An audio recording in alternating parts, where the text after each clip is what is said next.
Conjoined twins. These conjoined twins are not what you'd come across in a conventional museum. They are one of the exhibits at the National Museum of Health and Medicine near Washington. Its aim is to promote the understanding of medicine past, present, and future. It's a treasure trove. These surgical kits and microscopes used to discover new diseases are from the 1860s. Jim Curley is the museum's historical collection specialist. He organizes the artifacts. What I find so significant is any given thing, they each have a very unique and interesting story, and that's one of the great opportunities that I have in my job to be able to explore.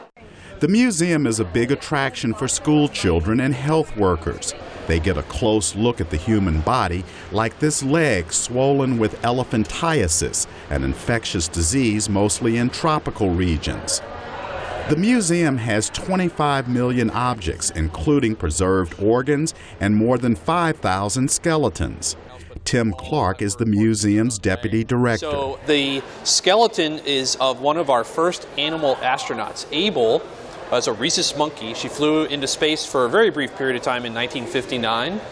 The museum showcases specimens that have been used in medical research by the U.S. military. For example, the bullet that killed President Abraham Lincoln in 1865. Clark says he focuses on teaching visitors about medical contributions of the military. It became the lessons learned from the battlefield that taught the next generation of physicians and surgeons at the time as science of medicine was evolving rapidly. What we have here is a contra coup injury. There's also an exhibit on brain injuries. Andrea Shearcoke is the museum's public programs manager.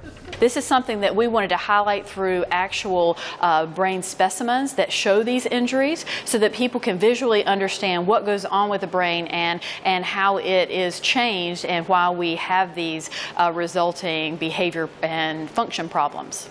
Michael Kozer and his family came to see the museum. The pathology that I'm seeing here is really interesting as far as learning about the human anatomy and some of the issues that can occur from certain injuries. With this large facility, museum officials say they can continue collecting specimens for care and study, as well as educating younger generations.